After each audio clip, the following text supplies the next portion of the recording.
Good evening, everyone.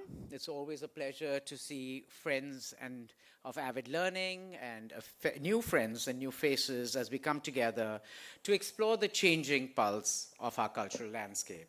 My name is Asad Lalji. I'm the CEO of Avid Learning. Happy early International Museum Day to everyone.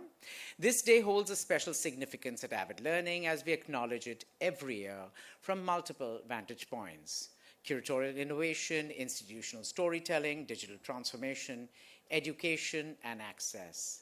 Many of these programs took place in this very venue. We have been long championing the role of museums as an evolving platform of dialogue, discovery, and democratized access to heritage and knowledge. Our deep engagement with museums reflects our belief that they are living institutions and vital spaces where identity, memory, and imagination converge. In celebration of International Museums Day 2025 with the theme The Future of Museums in Rapidly Changing Communities, Avid's Museum Lens, Collaborations, Conversations, and Cultural Futures, our portfolio of museum programs, will go live on our website on Sunday, May 18th, so please do check it out, in addition to tonight's panel discussion. In an age where boundaries between physical and digital, institution and independent are increasingly blurred, we must ask, must a museum have a permanent collection? Can fleeting moments be curated with as much care as age-old artifacts? How do we ensure museums are spaces that are more inclusive, participatory, and deeply relevant? And this brings me to the task at hand. Avid Learning, in collaboration with the National Gallery of Modern Art Mumbai and the Kalagora Association, present What Makes a Museum? Reimagining Spaces, Redefining Collections. I was about to invite the director of the National Museum of Modern Art in Mumbai, Nidhi Chaudhary, to welcome you all today, especially because of International Museum Day. But unfortunately, she's been detained with some very important work. But you know, Avid's collaboration with the NGMA began in 2011, so it's over a decade old, and we've done over 50 programs out here in this very room. And under her leadership, hopefully this participation will continue to grow and thrive. We also like to thank Deputy Curator Shruti Das for always being part of these collaborations. And now, without further ado, please join me in welcoming our panel of experts to answer that question: what makes a museum? And I'm going to announce their names. I'm going to request them to take a seat. Visual storyteller, Swabhu Kohli.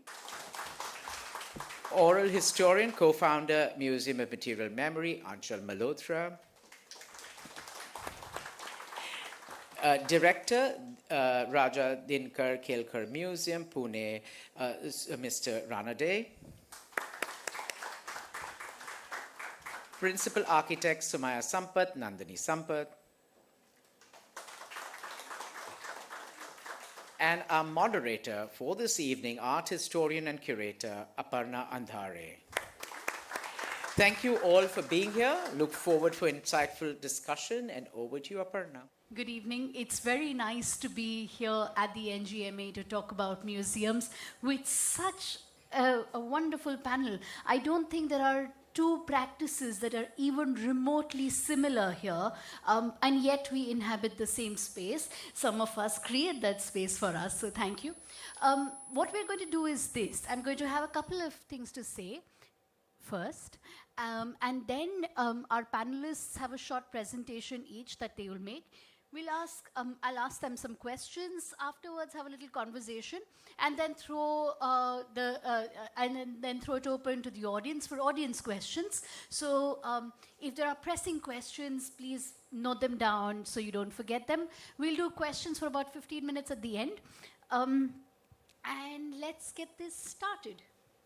So to begin with, I must do what art historians and museum people who work in museums always do. I feel like we're contractually obliged to invoke Kim and Rudyard Kipling, because there isn't an essay or a book on museum studies to do with the Indian subcontinent that doesn't invoke Kim and the fantastic stories. But what a journey it has been from an Ajaib Ghar or a collection of curiosities to the museums that we see today and the shapes and the forms that they take. we've got specialized collections, we've got virtual museums, there are things that have changed and there are things that have not changed, which is a commitment to being a repository of art and culture, to safeguarding heritage, tangible and intangible, to collecting stories. But we've also kept up the mandate of being a pedagogical institution. So I suppose that there are some things that have never changed with museums, but so much has, and we'll find out what those changes are in just a short while. The space of the museum is political, of course, but it's also cultural, and it often steps on the toes of faith and belief. And Kavita Singh and Saloni Mathur has this fantastic collection of essays that's called No Touching, No Spitting, No Praying. People go to the National Museum in New Delhi to only see the relics of the Buddha, for example.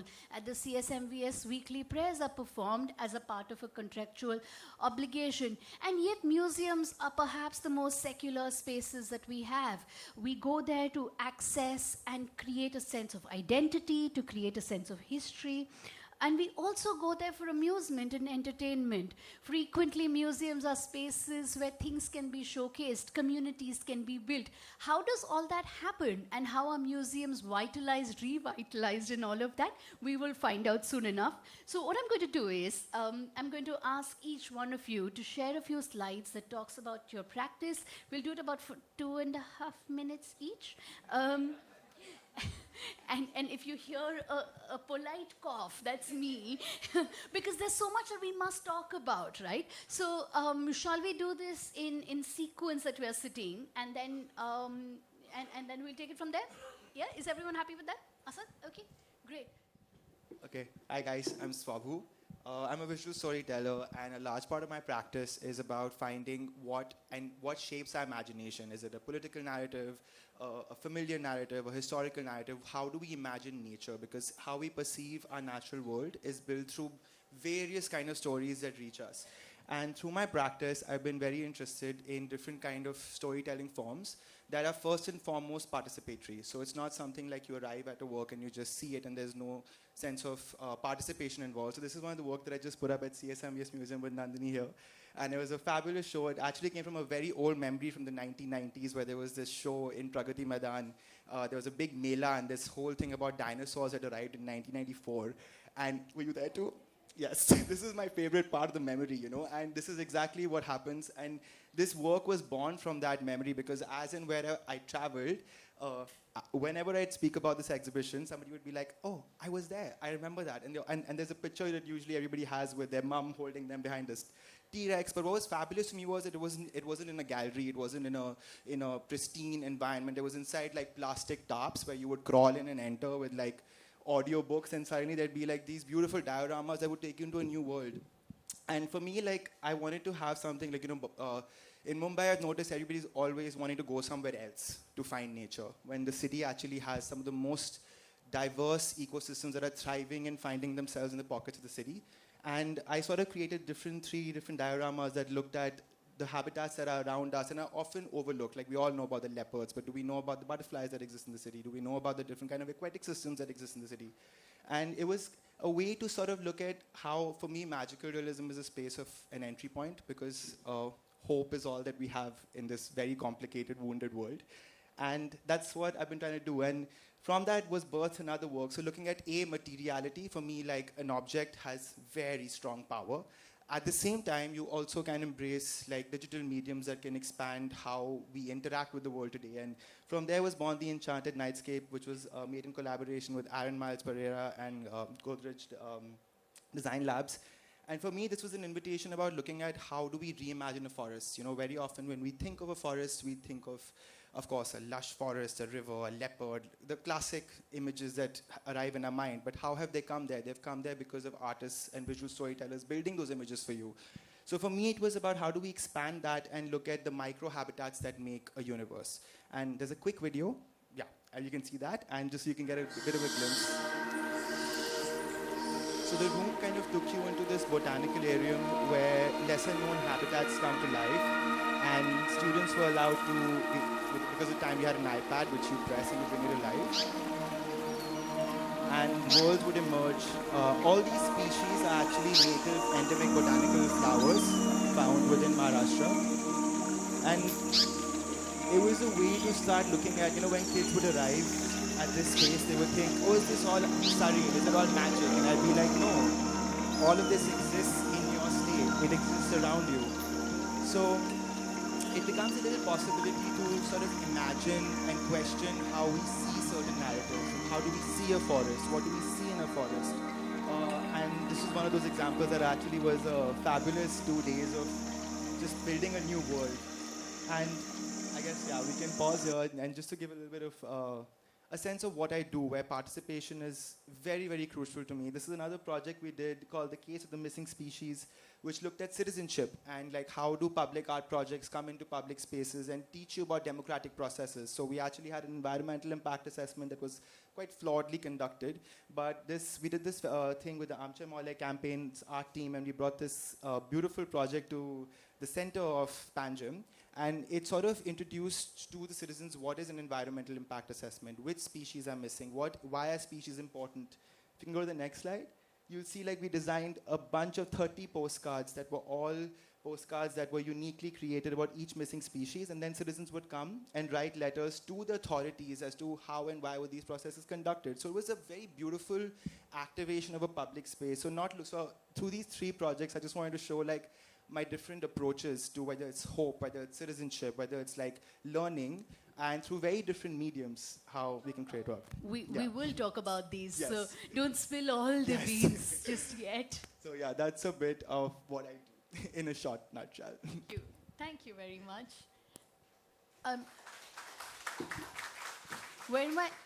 We had a short, and when I say short, I mean about an hour-long conversation-ish. I thought that all these panelists, we could spend hours just talking about their practice and their interventions with each of them, but time is running. So Aanchal, would you care to share your practice?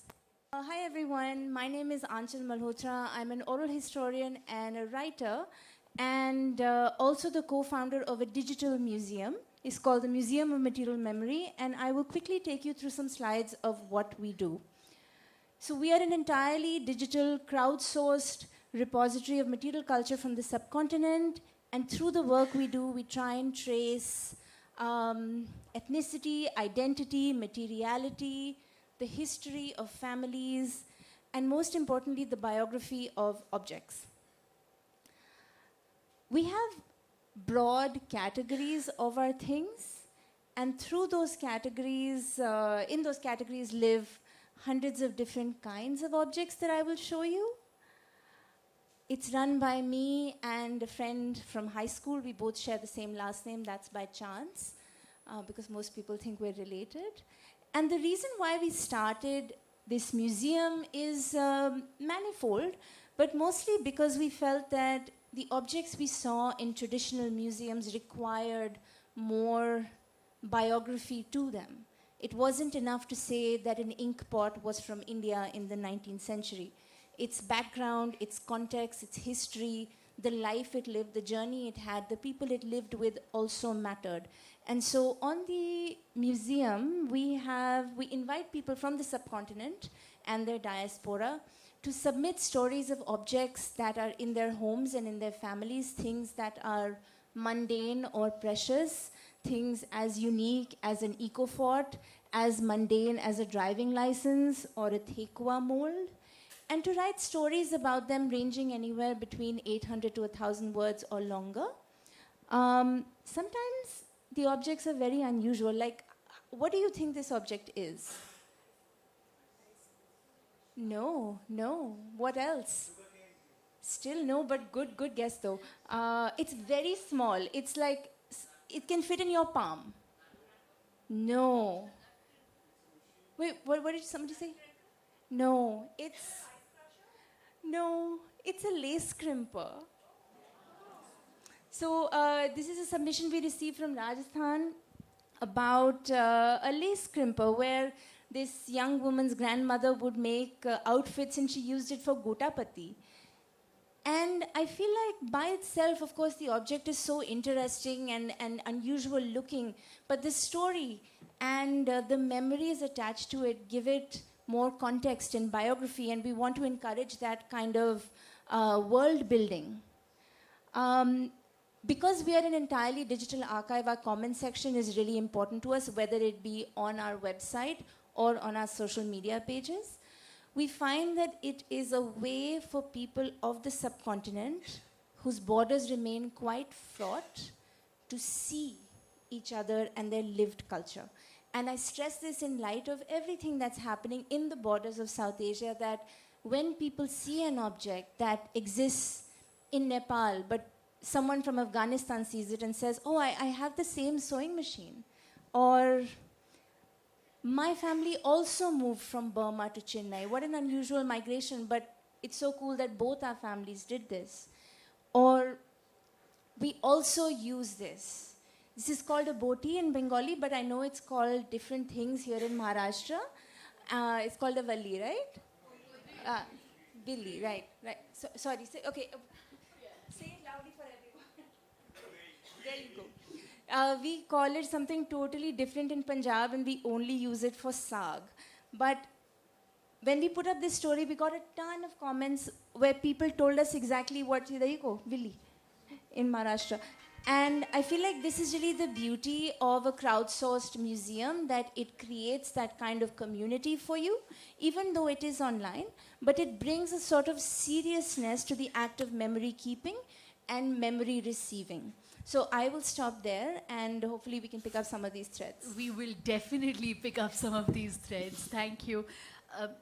Great. So Dhanwa, you said you wanted to... Hi, good evening. This museum perhaps is one of the wonders and has a tradition of almost 3 generations, starting from its founder, Dr. Kelkar. Is it okay? This is the ornate building of the museum. Dr. Kelkar was a poet. He used to write poems on historical issues, and somewhere around 1920, he collected his first artifact. During his times, the word museum, the word antique, was hardly known to common Indians. People say that the concept of the museum is introduced by Britishers to India. But I think Dr. Kelkar played a very important role in bringing together the history and culture which depicts everyday life of India's millions. He is the one.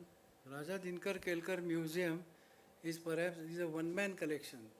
Dr. Kelkar started in 1920, and at the age of 95, he left all of us. And during the journey of almost 70 years, he put together the collection of 17,000 pieces. And today, we have crossed over 25,000 pieces, of which, due to the want of space, only 10% of the collection is on display. So I believe that the real contribution given single-handedly by Dr. Kelkar is not yet seen by the common man, and therefore not yet appreciated. So these are some jhalaks. So in between you can see a Surya Diva, sun lamp from 16th century. On the right you can see Deepa Lakshmi. So in each and every object, the beauty is studied into it. And what we are looking for, its appreciation by the common man. I could have brought in some 50 slides, but it was not possible. So we have a beautiful collection of musical instruments of 24 noted musicians, including Bal Gandharva, Savai Gandharva, Suresh Babu Mane, whatnot. And now we are trying to further expand this museum to bring it to the international levels. And the existing museum, it has limitations. There is no parking space, pollution. So a lot of nemesis of city life, and that is really hindering us in further growth. So we have got a piece of land which is about 6 acres at a place called Bavdhan, which is just touching the National Highway number 4 highway on western side of Pune towards Mumbai. So everything towards Mumbai has a bright future. That is what people say. So we are just going to test that. So this is the location. That is the museum site, and you can see the National Highway number 4. And you might have heard of Chandni Chowk in Pune. So it is very much near from that place, and shortly we'll have connectivity through metro. So this is the whole master layout.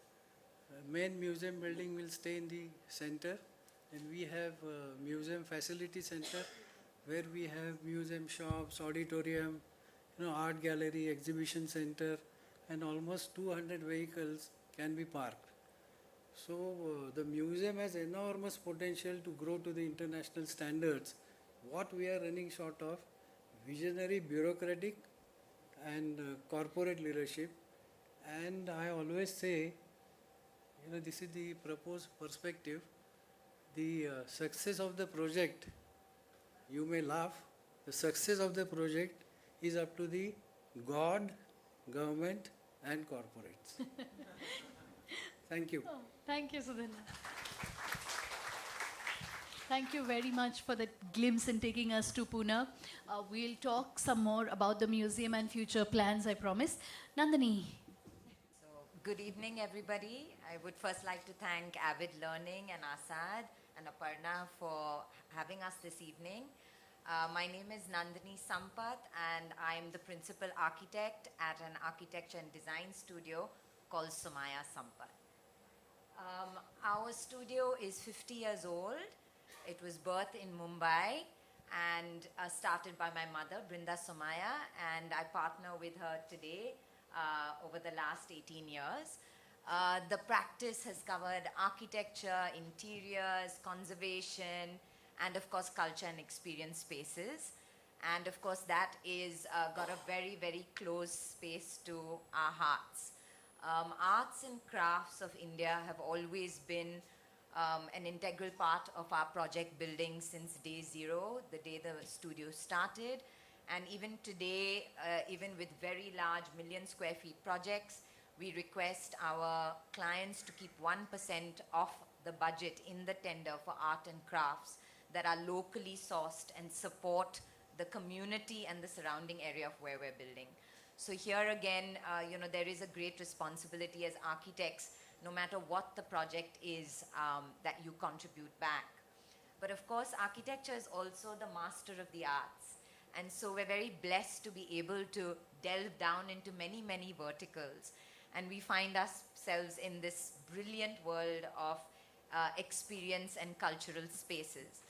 And this world is embedded through all verticals, whether it is very high-end digital spaces for our big multinational corporate clients, and these are telling their narratives, so we curate their stories.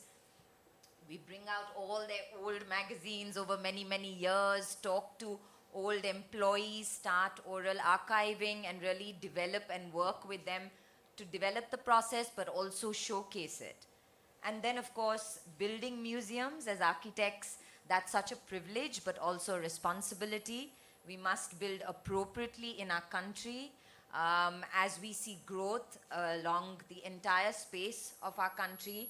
How we build and for whom we build becomes very, very important. Of course, we also design many, many exhibitions, and then also we delve into curation of exhibitions, which is a very fortunate space to be, and where again, I've had the joy of working with Swabhu. So here again, the art and culture space is a space of privilege, as I mentioned before, and it's really about an immense group of people coming together. It's a very collaborative space, and the greatest works really emerge from there. But we're blessed to be in a country that is so immensely rich with stories and history and objects and narratives that have to be told. And as we say in our studio, and I've learned from my mother, that there is what is called the god of small projects. You can start with just a simple object and then scale up to massive spaces. But each one is of great importance. So just to end, everything that we do, whether our work with the British Museum for one of the first curated international exhibitions called India and the World, or whether it is the new Mumbai gallery that I've curated and designed at CSMVS, or some of our museum spaces, we also try to push the envelope because we are catering to an Indian audience, a vast audience. And it's very exciting to think about how do we make it contextually adaptive to them, how do we learn so that we can design appropriately, but most of all, that you know you're in India. So even when you install an object, and this was our gateway object, a beautiful Nandi, we do it the Indian way, with prayer and song.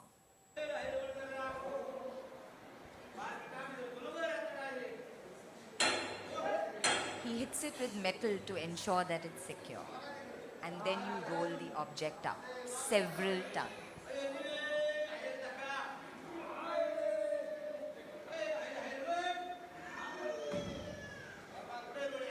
And the song creates the rhythm to push.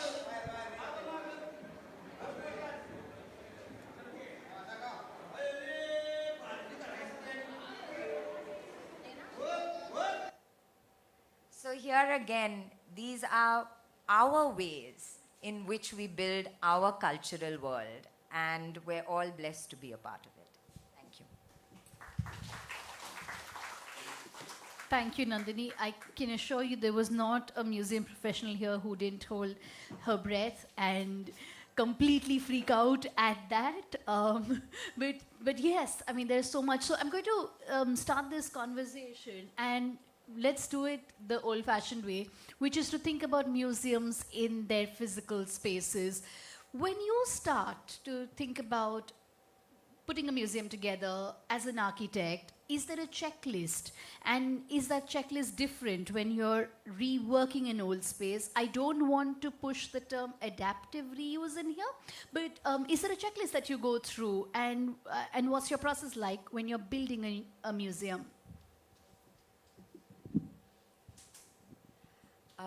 Museum building is such an incredibly interesting space, and as you pointed out, whether it's a greenfield project or adaptively working within an old building, which is happening so much and should be happening across our country because we have incredible old architecture that can be reused for these spaces. There are, of course, architectural guidelines that we follow. Within museums, of course, there are storehouses for very important objects. So the whole process of logistics, storage, movement, wayfinding for just the preservation and display of such objects becomes very important. You have the front facing, which is, of course, where the public goes. So you have these several layers. And within that, you have security, you have movement, you have public and private spaces. So, of course, all the organizational aspects. But I think something you very interestingly picked on was how do we build with the diversity of India? And that's where it gets very exciting. So, of course, when we look at smaller village museums where we've actually created it within a center, it's a single smaller structure. But the structure itself is locally built, it's beautifully built. You also have to make people and your audience feel very comfortable to come to a museum. Right. I think one of the things was we always thought of, and everywhere we go around the world, the museums are these magnificently large buildings, and they are meant to awe. But a museum can be simple and extremely beautiful. And so as architects, we're very lucky to be given that creative freedom based on where we're building and for who we're building, the scale, the typology, the materiality. Also, from the space to demands of place. what we require from museums have changed, haven't they? So whether it is climate control or if it's conservation labs and the things that we need, all of this has also changed substantially in the last 15 or 20 years, and that needs to be accounted for. So then, I'm going to ask you this because perhaps your collection is like you said, it's a you've inherited this, it's in this fantastic building, but you've made interventions that look forward quite a bit. Do you want to tell us a little bit about the way new technology has come together at Raja Kelkar? I personally believe that in today's modern world, technology and culture must go hand in hand. We must appropriately use the technique to beautify the traditions and cultures through meaningful display of artifacts. And there's more technological intervention. Would you like to tell us about the virtual tours that you've set up for the museum? There is an interesting story. Yes, please. It all starts with the development of 3D virtual tour. In COVID first wave, that 3D virtual tour was ready. But we were skeptical if we distribute it through the social media, no one would come to see the museum in physical form. And coming these audiences to the doorsteps of the museum makes a huge component of our revenue. But there was exactly opposite response. We thought that somewhere around 500 or 1,000 people would see the 3D virtual tour. But it was seen, the magical number, 12 lakh people all over the world, they have seen this 3D virtual tour. That was a huge response, and that has really created enthusiastic curiosity amongst the common people. And the result, what we were expecting, was exactly opposite.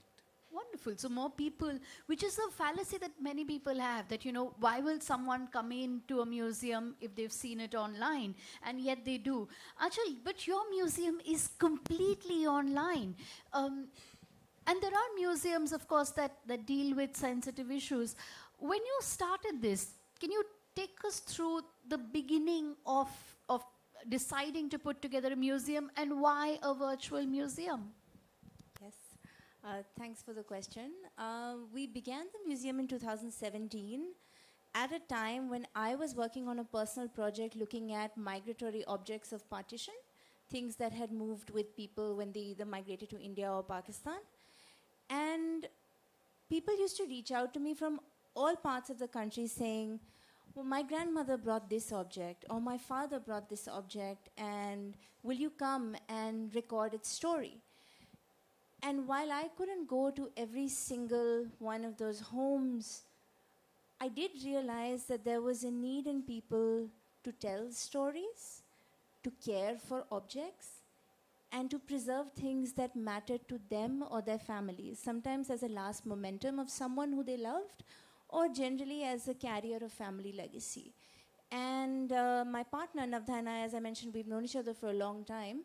She worked in the digital space, and we discussed that there was an idea for a digital repository, perhaps a museum, which would be unlike the traditional museum in the sense that it would be crowdsourced, Yep. it would be curated, it would be mediated, and it would go beyond partition to include other parts of India and other parts of the subcontinent. Our main aims at the beginning were twofold. One, that access to things is necessary, and I suppose linked to that is the fact that the borders of the subcontinent don't always provide the people of the subcontinent that access. So we would not take any objects away from the people. We would simply ask them to write stories about these objects and portray them in a fuller sense of biography, not just that I have a lota that is, let's say, 1 foot high, used for X purpose. Sure. But this lota has actually been in my family since 1912. and my great grandmother used it, and then my grandmother used it, and then my mother used it, and now I use it, and I wonder, will my daughter use it? So we wanted a sense of usage of the object. The object is not an isolated thing. It Yeah. doesn't exist without the handprint on it, right? So, just to get this, do you and your partner then write each of these stories? No, we invite people to write Yeah. them. So actually, it's a pretty involved process where we would receive submissions from our website, and then we work very closely with the person to flesh it out, ask those questions, because no story comes fully formed, Yeah. and writing is actually very hard for people. So we do have a series of prompts and guidelines that you can follow, but ultimately each piece is pretty unique because the person brings to them their own capability of remembering, writing down. It's often happened if the person cannot write, then they will record things and send it to us and we will write. Right. We have also written in collaboration. We've done historical research for the object while they have written the personal story. We are very involved curators. And we never really say no to an object. So when we started the archive in 2017, we put a kind of marker that said the object should be before the 1970s because that was old for us Yeah. as you know, kids born in the 80s and 90s, and now that is also evolving as we have grown. Right. But we never really say no to an object. And these are all virtual objects, right? So you see pictures and Yeah, and that's actually the biggest challenge.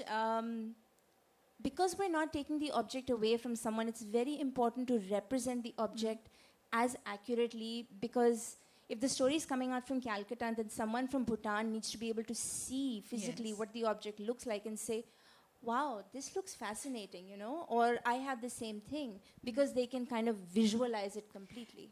that's wonderful. And we're going to make a pivot here. So from looking at these objects virtually, so your practice is completely different from this. You've taken, in a world that's going so, virtual so quickly, you've said that you need to go back to materials and to the tangible and tactile.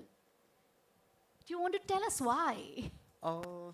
Actually, it's quite interesting you ask me this because, like, as somebody who has dabbled in a lot of mediums, I have thoroughly enjoyed digital illustration. I enjoy immersive experiences. And one of my favorite memories is actually when Nandini did ask me to be part of the show, and it was a digital illustration. And I was like, I don't feel like doing a digital illustration. I want to give you a sculpture. And they were so receptive and open to it. And it was so interesting that to have that also a collaborator who understands the beauty of what an object can bring. But for me, in a time where, everything is becoming about tech, I feel like there also has to be, like, for me, the object has always had a very special place of memory, particularly because the way virtual experiences are being designed today is not largely by thought, it's largely by trend. So, for example, when we did the immersive experience at Godrej, it was to provide to take people into a botanical world where you cannot actually create so many flowers, and these flowers are really tiny. So we were like, okay, this immersive experience makes sense because the tech is adding something to it. For me, coming back to the museum where the object was very exciting was because I have been visiting museums very often where, there's a beautiful object and suddenly there'll be like this screen with some touch screen happening, and it's not really adding anything to the museum, but the museum feels like, oh my God, we've suddenly become tech upgraded. And it's not added anything to the space at all. So for me, it was like, how do I find collaborators who are building handmade machines? Because it was like a way to go back to an automaton. Like, how is a handmade machine built? And then to find collaborators. Also because I feel in art spaces, very often the artist is the I, me, myself. And in my own practice, I'm trying to break that. And how do we create collaborative works of art that also become, that also have different schools of thought, different skill sets, different practices coming together to make something. And it was so exciting because, when to see the first week when people were interacting with the automaton, the very joy of knowing that this is something handmade. I mean, the first week, the automaton broke. Like, that's how excited people got because, this was my, and to me, that was like the best feedback that I could get, that no touch screen would create that excitement, what that handmade machine did. And now it's just made me continue more into finding mediums that can be touched, held, and felt. No, and I think what we've now realized is that there's space for both. There's Absolutely. space for an actual real object, and then there's space for the virtual, and each do very different things. A quick show of hands. Who is there anyone here who has not been to the Mumbai gallery at the Prince of Wales, at the CSMVS? I'm going to get into trouble for this. Who hasn't been? Okay, people from Pune and Bombay, not from Bombay, are excused. You've seen the gallery. Not yet. Okay, so a quick show of hands. So I know the Pune people might not have. Is there anyone else? Oh no. Please go tomorrow. It's too late just now. So that's what you're doing over this weekend. You're going to see the fantastic gallery. It's not what a traditional gallery would look like in a museum that is now, 100 and something years old. What was your curatorial approach to this, and what was the interaction between an architect's mind and an artistic and a curatorial mind, and the fact that so many stories come together at the Mumbai Gallery? So it was an absolute privilege to be asked to curate it, especially for our city, it being the first gallery dedicated to the city. But then you have this huge responsibility of telling 21 million people's stories. So here again, the intent was to create a collective of people who through their stories would interpret the stories of many others. And so Swabu was part of that collective. And I think what was great was allowing for such brilliant creativity to kind of emerge through different topics, methodologies, and there is this balance to be achieved between physical object and digital.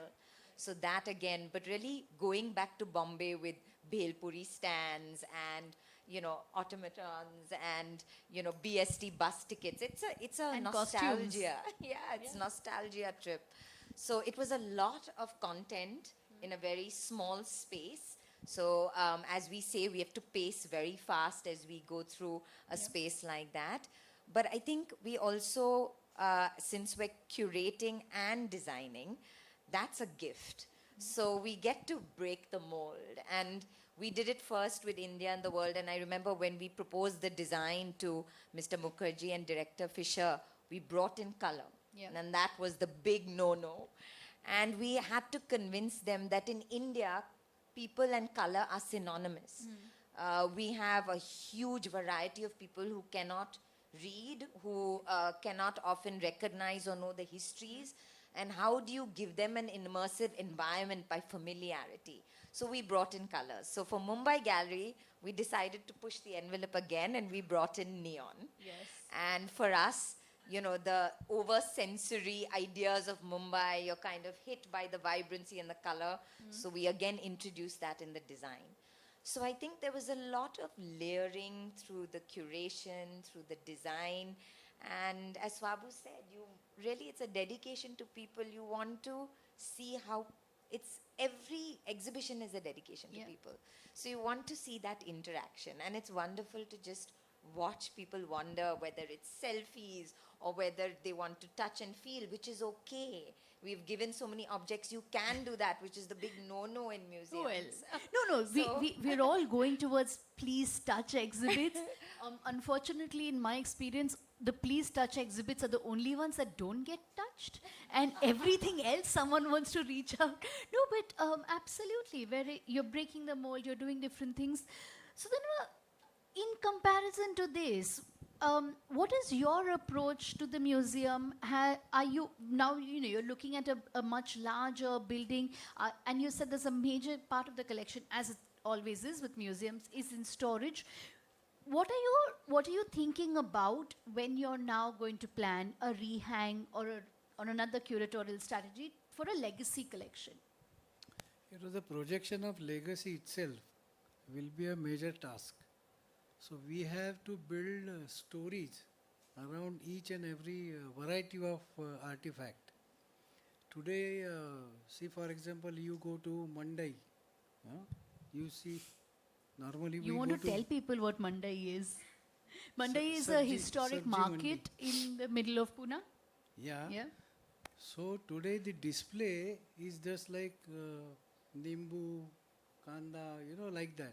So we have to really build stories around each and every variety of artifact. making that museum quite interesting, making that collection quite interesting.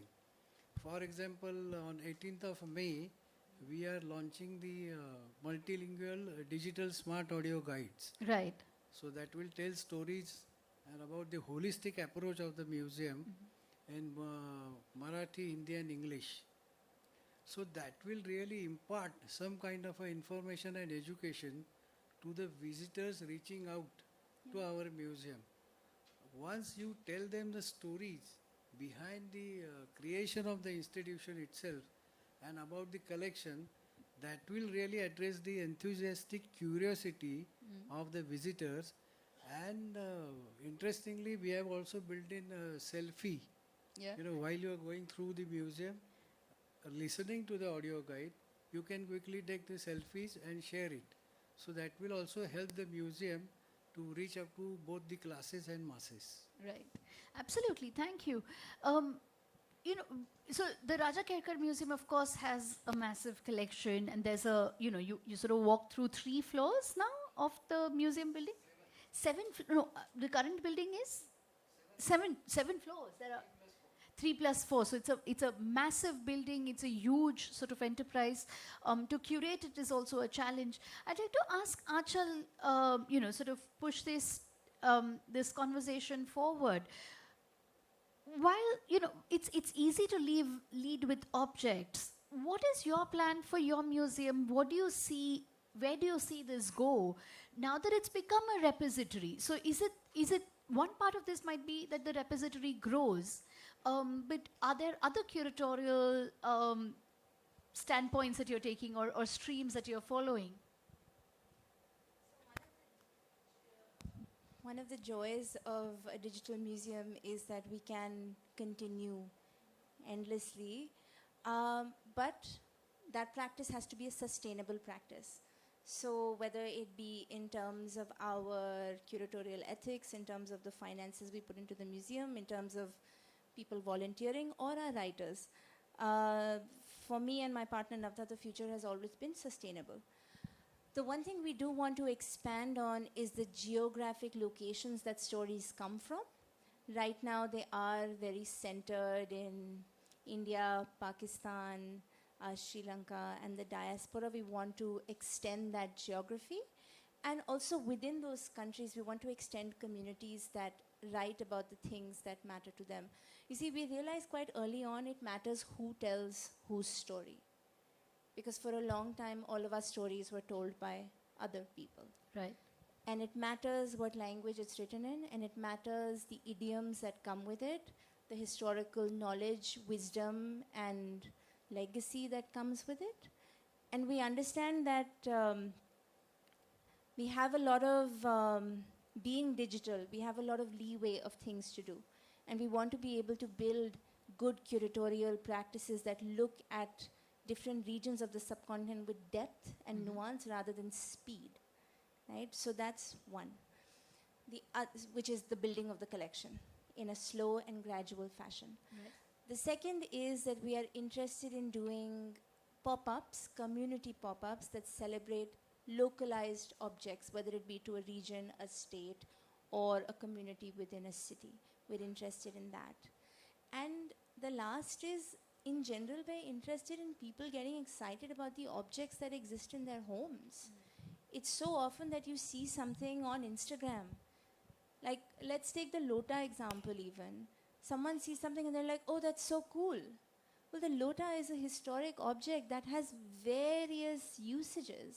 And it comes with such a rich history. Yes, part of it can be pious history, part of it can be cultural, but it bears like nuance at least, right? So I feel like we are interested in people submitting to the museum. We're interested in getting submissions and for people to have multi-generational conversations in their family, because ultimately that's what the submission is, right? Someone says, oh, I have a very cool wristwatch that my great-grandfather used to own, and we say, great, what do you know about it? And it prompts someone to go and speak to an elder person in their family about the wristwatch and by extension the person it belonged to and probably the company and how the watch came to them, which initiates multi-generational conversations. So that is our aim, our few aims for the future at least. These are very, very interesting aims, but also tall orders to reach. It's Yes. not going to be. Yeah, but the thing is, we take things gradually, Yeah. right? So we understand that everything requires time and devotion. Yes.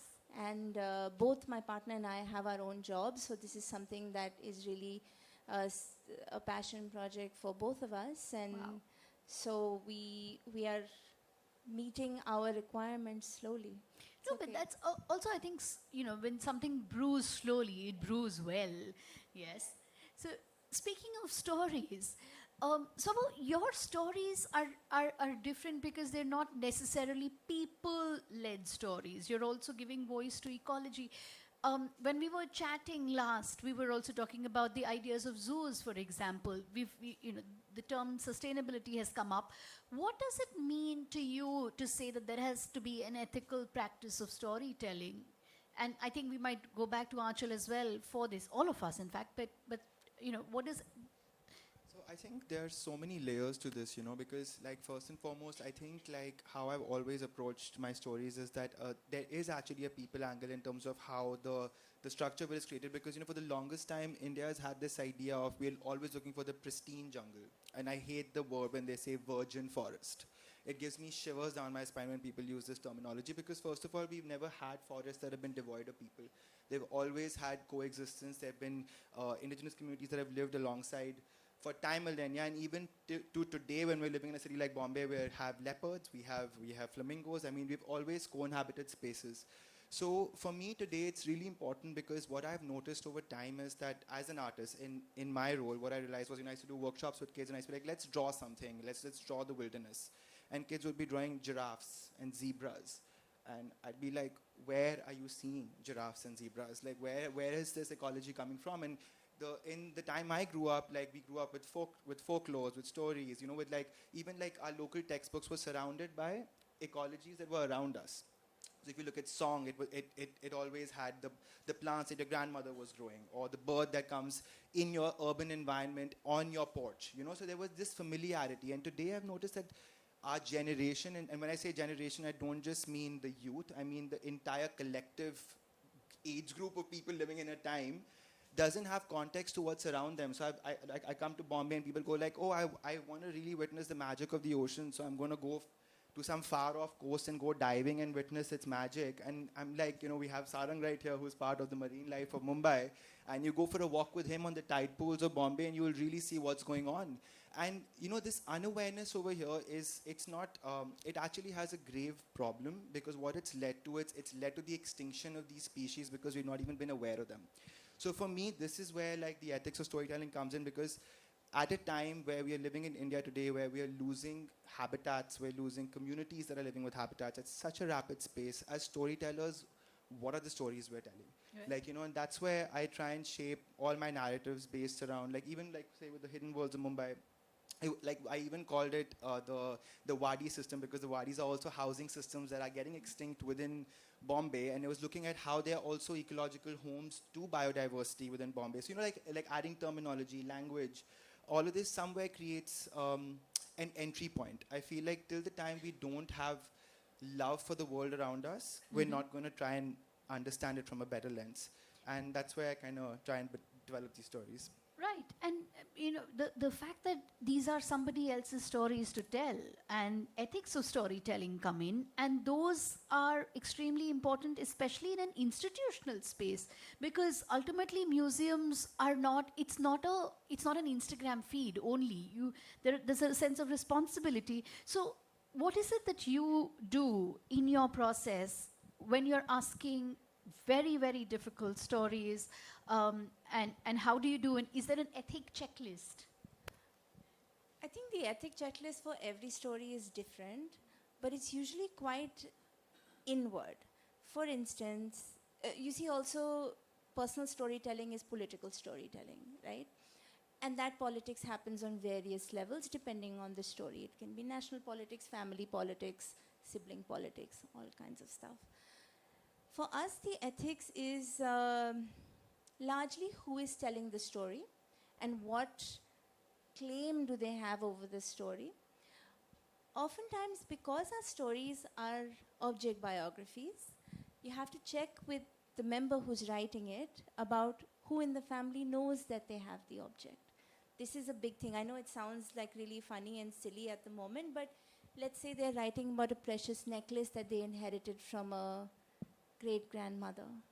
Do other people know that you have it and you're writing about it? Or sometimes I put up a little photograph of a Thekua mold.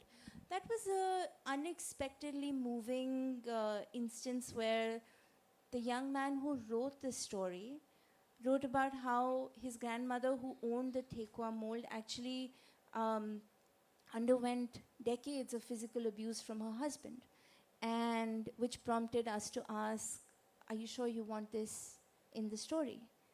Are you sure you want to write about this? And he said, actually, this is why I want to write about it. So sometimes you have to be the bearer of these very direct questions, because once a story is out there, you don't know who's reading it, and you don't know how they may be connected to the object or the person writing it. So our ethics checklist, for lack of a better word, is different for every object, but we are very careful, and that's actually why it takes us so long to work on a story. It can take anywhere from, let's say, 3 to 6 weeks to work on a story, because you are making sure that every emotion that someone writes about in the narrative has been thought through. It's quite banal to say this is an object of strength and resilience. But actually those words are empty because they don't carry any context. So our question is, how is this an object of strength? Why do you see it as an object of resilience? Can you give an example on where it was a bearer of a resilient act? Yeah. Right? And this is why I said not everyone is used to writing, because it forces them to think inwardly and deeply, which is also an activity we are not used to doing, because we often, with things being so digital, take a very surface level approach even to writing. Right. Right? And everything has a filter, as it were. Correct. And sometimes we're actually quite shocked at how raw some of these stories become, because you see, people want to share them.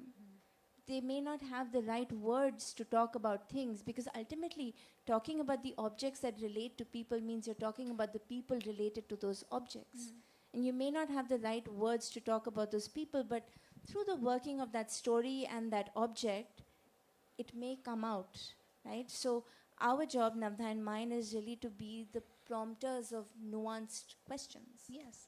And to lend vocabulary sometimes, because there's a distance that is often needed. Thank you for that, and for the work that you do as well. Nandini, I wanted to ask you, we're not only repositories anymore. In these kind of times, when you're thinking about access, when we're thinking about this diverse audience, what does the new museum really look like now, even if it's in an old space? So what are we demanding from museums, other than air conditioning and a good coffee shop? Ethical curation, as we talked about. So, of course, I think the physicalities of the building are there, but the balance between object display, immersive display, digital, this is a very fine balance to achieve. And whether it is now very much a collective programming that happens in museums, there are many more stakeholders. So again, managing all those aspects across education, across display, across conservation lab, protection. So there's so many aspects that are much more diverse in museums today as well. The new museum is a very exciting space. I think for India especially, it contains great history, great expanse, great storytelling, but a lot about the future also. It's also a very collaborative space.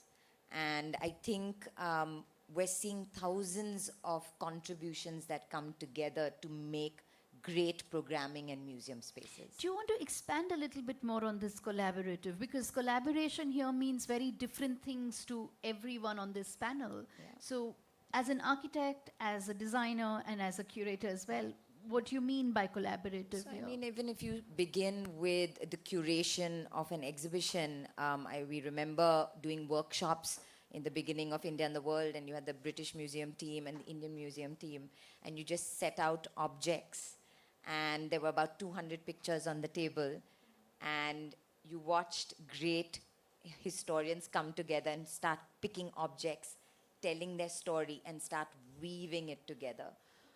One object or two objects would take 3 to 4 hours just to relate those stories. So again, even the process of curation is collaborative. Whether it is with other people, I used to be a lawyer. So in my last life, research plays such an immense part, reading, understanding, listening. And then, of course, collaborative in the way exhibitions and designs happen today, whether you're dealing with digital expertise, whether it's tech expertise, whether it is in artists or older objects with history. So I think it's a terribly exciting space. And then the mediums are plentiful. Are you doing photography? Are you doing old arts and crafts? So when you're looking at those layers, it is, you have to be very patient with the process, but at the same time, the diversity is the greatness of it. And do you think that we're going to continue to see these galleries in the same way as we, so there's a certain categorization, right? You're expecting to see miniature paintings in the miniature painting gallery, which often speaks to the stuff that's in the textile gallery. How are we going to make these conversations happen, especially in museums that have physical objects?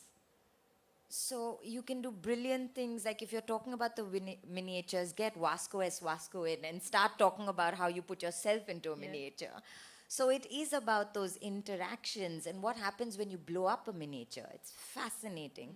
So it is about thinking out of the box. Who's your audience? And in India, you always have to think of your audience. I think museums often forgot people. And museums in a space, the older archival sections of museums became white boxes and spaces where objects were placed.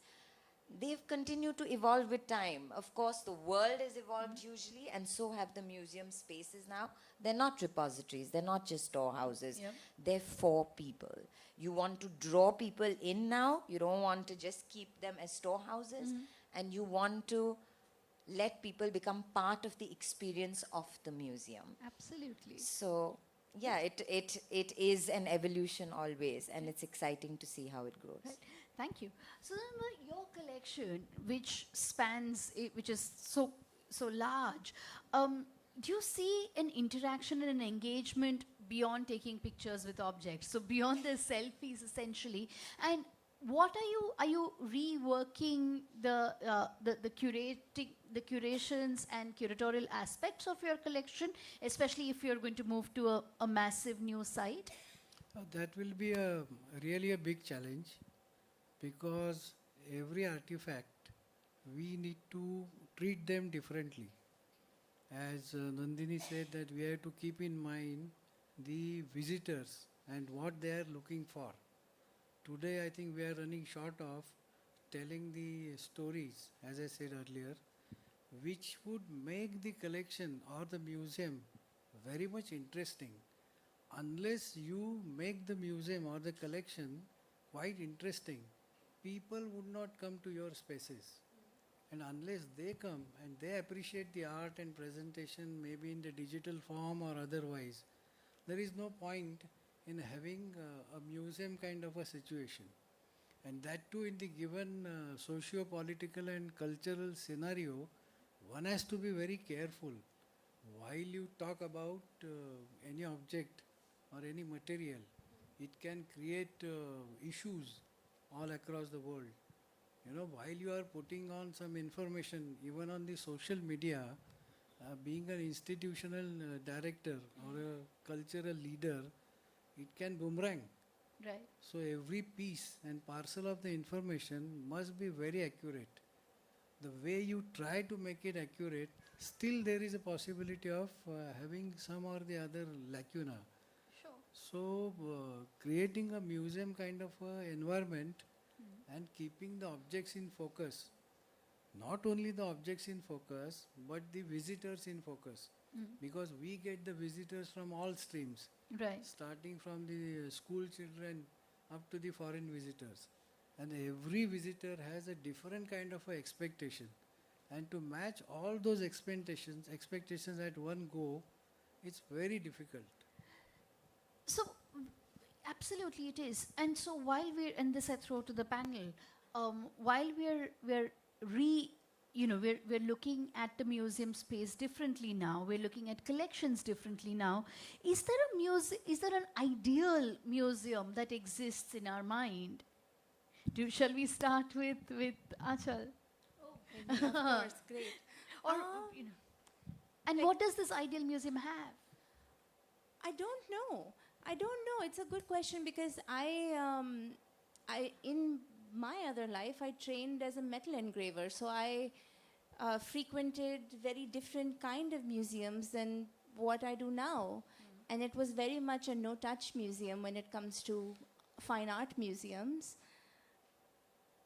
But I love the collaborative aspects of museums. I love when people are seen. Yeah. I love when they see themselves in the exhibit, you know. So something like a map. Map is in Bangalore is a really good example for me where I feel seen. The Museum of Conflict, Yeah. the Conflictorium in Ahmedabad. That's a fantastic, meaningful space that addresses all the things that we should be thinking about in a nuanced way. Yeah. But yeah, I feel like a space where I feel welcome. I think someone talked about that. I'm kept in mind. It's not the white box anymore. It is a collaborative relationship with the galleries. Yep. Yeah. That sounds good. Absolutely. And I agree that map is fantastic, but the conflictarium is absolutely a mind-blowing experience. It's uncomfortable, but mind-blowing, which I think means that they're doing their job. Savu. Oh, so many things. I actually adore Conflictorium as well. It's such a powerful space. But I think what I really seek out from a museum, particularly with my interest in the natural world and communities, I don't think that exists yet. And I dream of that space quite deeply, you know, with particularly like how there's a potential of nature interpretation centers coming up. And also, there's so much possibility here because for me, a museum is really a place where you can not just learn, but also unlearn. I think a lot of us have to unlearn a lot at this stage about how we have understood the relationship between the natural world and communities, but also to heal, you know, from so many of the kind of trauma bonds that we do carry with natural spaces. And it's quite ironic because I feel like in today's time that we have the science, we have the tech, we have the collaborators really around us, but nobody has actually put the money in it to really create like live terrariums where you know, tide pools can actually become sites. Like, why is a museum always inside a space?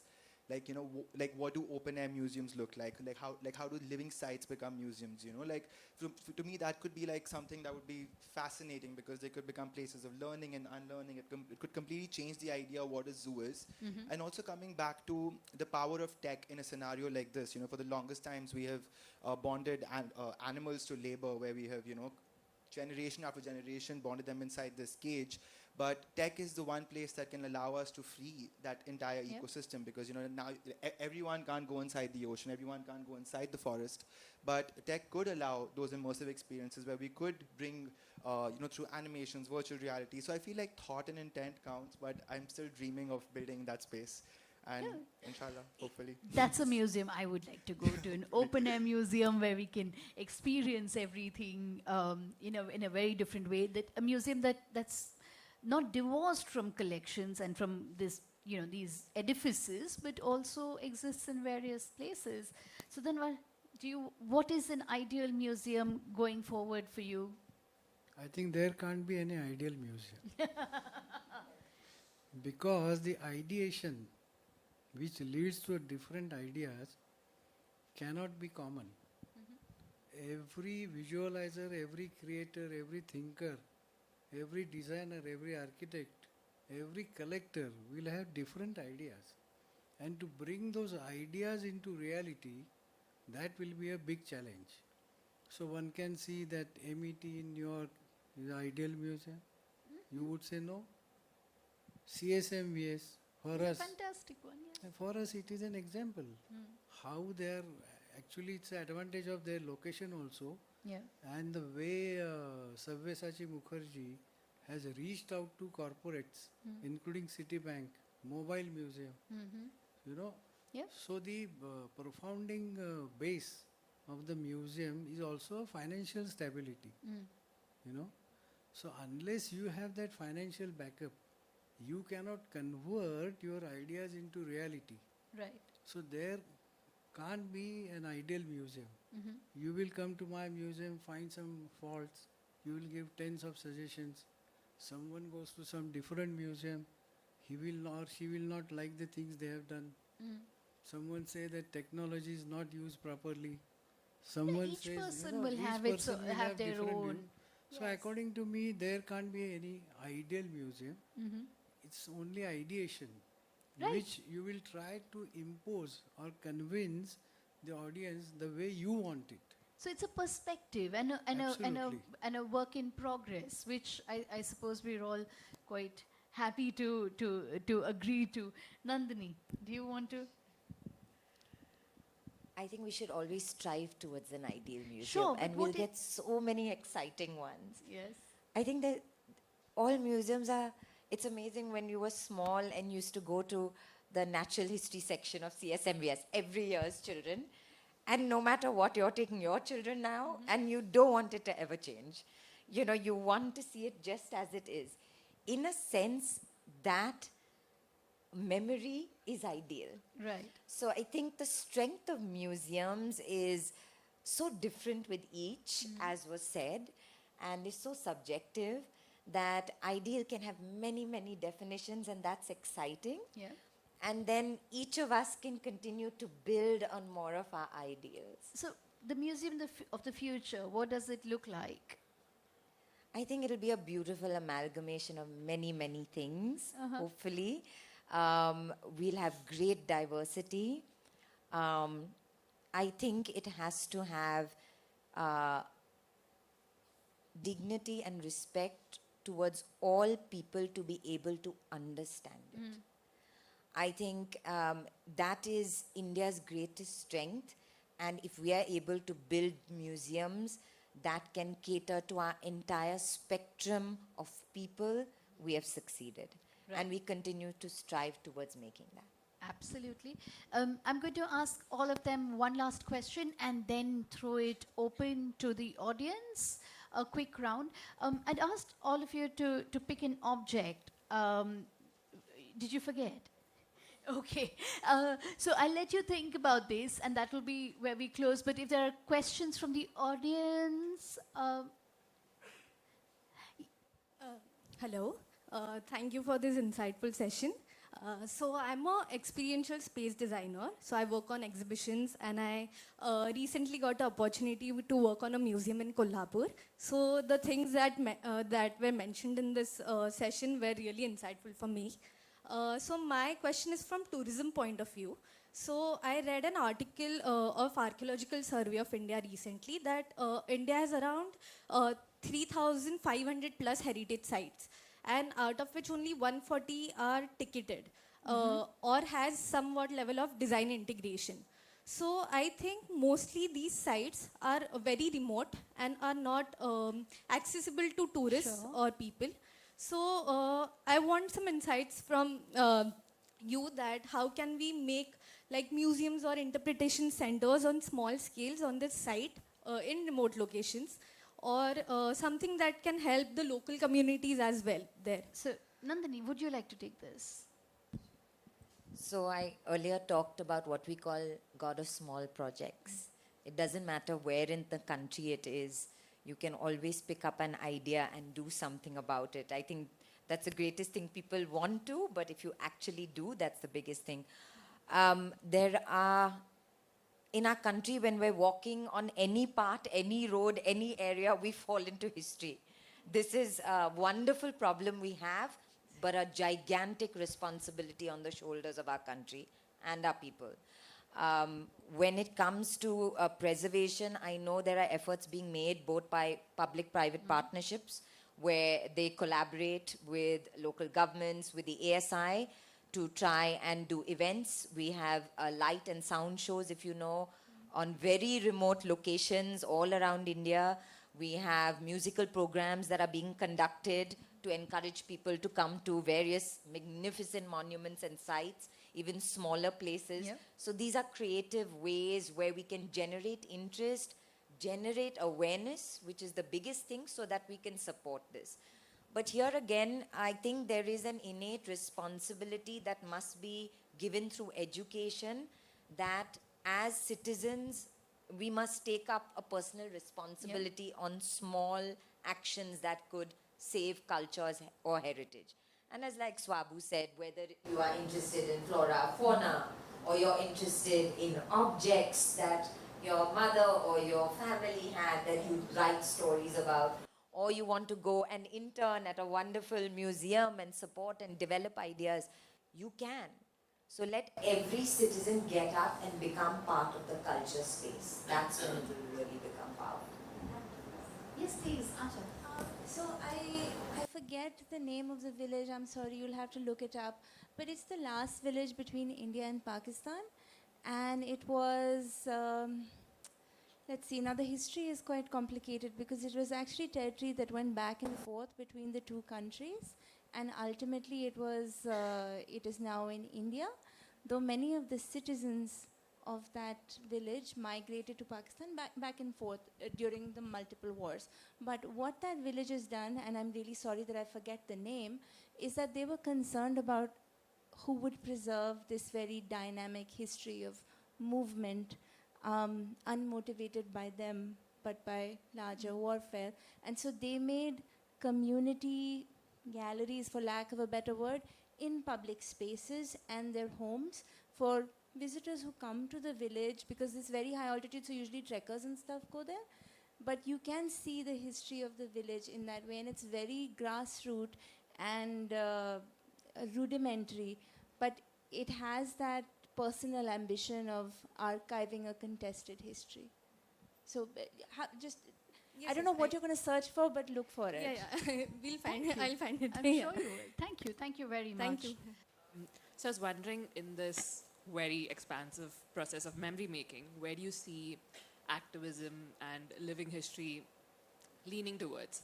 Is it something like in the exhibit of missing species, where people came, wrote postcards and took it home, and now one of them actually is in Bombay in a table at office? Or in a different case where it's in a website, it's living, someone comes, does an SEO search and it pops up. Between these two extremes, I would say, where do you see it leaning towards? Or is it like, we don't know yet? Just a question. Curious to know.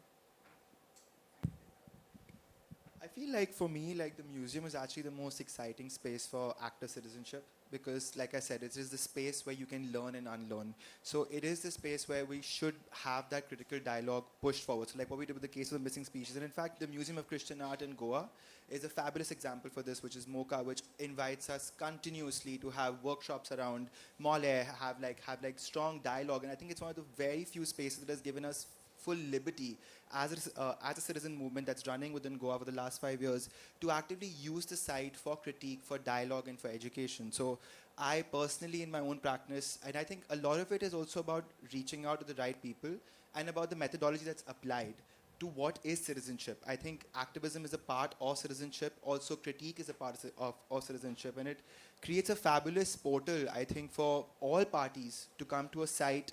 And that should be a museum. You know, that should be a place where you're learning and you're unlearning and critique.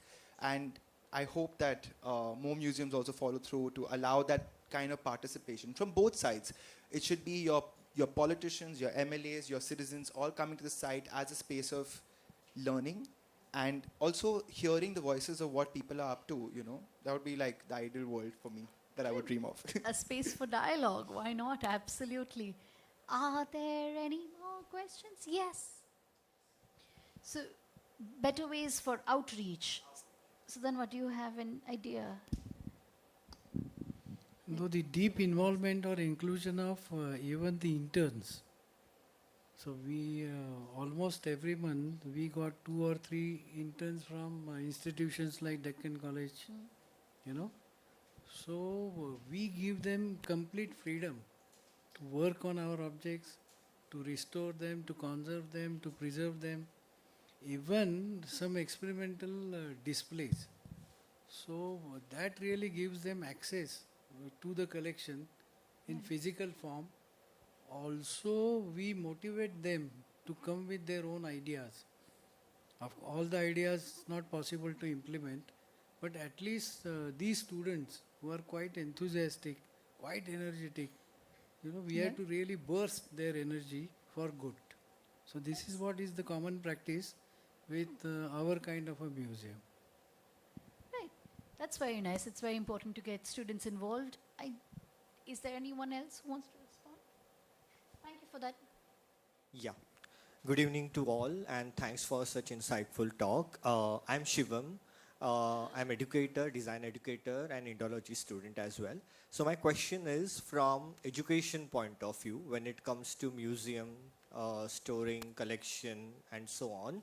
When we look back in our schools and the curriculum and so on, museum is just an activity for some schools to visit for 1 or 2 times in the entire curriculum of the student.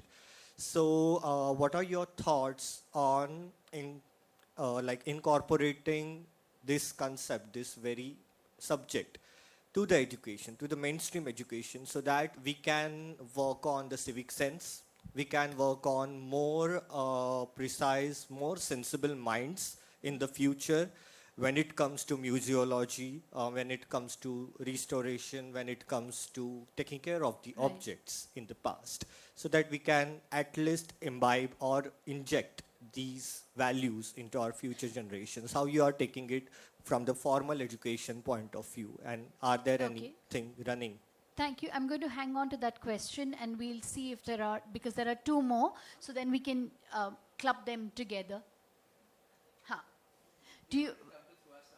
They've come to throw us out. Okay, very quickly, what you had a question, sir? Yeah, where is the future of monetization in this space where you are sustained? You mentioned that it's a day job, you have a day job and it's a passion project. So you also kind of hinted at getting people to your door.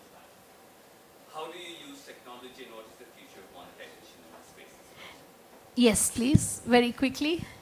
Yeah, we have to build an element of entertainment. For example, we have tall images of Yalis or evil crushers or Dushta Damanak.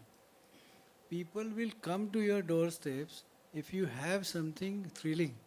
So if you build kind of a horror zone, so that really, so then people will have interest and going to see the museum. So we have to build different profit centers, different centers of attraction, and perhaps you may associate different ticketing which will bring you additional revenue. So that could be one of the ideas which needs to be practically implemented. Okay. My take is a little bit different, and actually the point you raise is a really important point for us. I have no qualms in admitting it's an ongoing discussion for us. Funding is something we think about on an everyday basis because it's just the 2 of us working other jobs. I don't know whether ticketing comes into it obviously doesn't, right? And I don't know how to monetize on clicks because we are not trying to be clickbait and we're not trying to be Instagram. We're trying to be something serious that can sustain its life. So we rely on things like grants and cultural funding opportunities. But it's an everyday struggle, right? And I have no qualms in admitting that because we are human and we're just 2 people running it. So yeah, we work on just things like that. I hope that one day we will be sustainable enough. Our aim really is to be able to grow our small team into a little bigger one with an archivist working with us. We have interns from time to time, but we also enjoy ethical practices and we want to pay them. And when we can't pay them, it really feels like labor. So we know all this. We are thinking about it all the time. And we don't want to survive on unethical practices. So yeah, funding and money is very important. Don't let anyone tell you otherwise. I think it Well, makes yeah, things but happen. I think sometimes people are virtuous and pious and don't admit it. But it is something, it's completely on our mind. Because where I was coming from is, when you look at new technology, everyone talks about the experience. I'm so sorry, but I'm going to have to ask you to take this, once because now Asad is looming. He's looming. But It wasn't because of the money question. Yeah, it's the money. Either. It's not the money, honey. But your question, please come over and talk to everyone. Education, what schools do, is very important. I think there are departments within larger museums and even in smaller ones that focus on how do you engage with school students for various things, including to make history in the simplest way come alive through objects. Right? I'm going to forego my question, but thank you. You have your object. Okay, only you. So I'd asked all of them to bring in an object as a talisman or an object that keeps them rooted to the practice that they keep coming back to. And Achal has brought hers. So what is it? Just by virtue of wearing it all the time. It's a necklace that I inherited from my great aunt who named me, and she was probably the first hands I remember. Like as babies you get malish and stuff. Like she was the first hands I remember, and she was so powerful, and she did not let anyone define her other than herself. Wonderful. So is the story on the website? Some of her stories are. There's a sindoor dani that she has that's on the website. Wonderful. So we that's what we look. We all go to the museum website. Thank you very much for bringing in your expertise, for bringing your insights, and for answering all my questions and some of these as well. Over to you, Asad. You've not given me much time to do my closing, so I'm just going to say thank you to our panel for this very exciting conversation. In Avid, we do about 200 programs a year, and generally we make our wish list of speakers, and we never land up with our first list whenever we do a panel. Somebody's traveling, something's happening. But this was our first wish list, and they all said yes, and what a stellar panel it's been. And thank you, Aparna, for so eloquently moderating this session. Not very good on time, but otherwise A for effort and everything else. In Mumbai, we're all very lucky to be living here. We have some kick-ass museums like the CSMBS right across the road.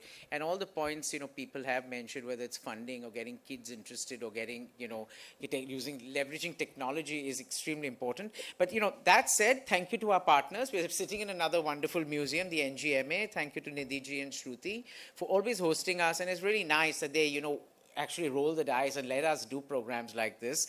Thank you to the Kalagora Association and also to this wonderful audience for being here. We have many also people online, so thank you for being online. Hope to see you back here on the 4th of June, which will be our next edition of the Icons of Bombay. That's a series we started. It's the second edition, where we'll be looking at wells of Bombay, Irani cafes, and the Dabbawalas. And in case you are interested in more education and learning, we have a couple of immersive workshops, actually day after tomorrow.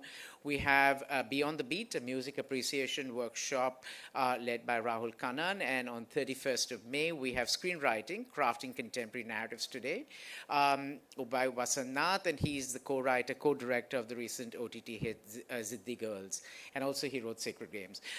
So to find out more about our work, just stalk us on social media like normal people do, or visit our website. But thank you once again for being here, and have a wonderful evening.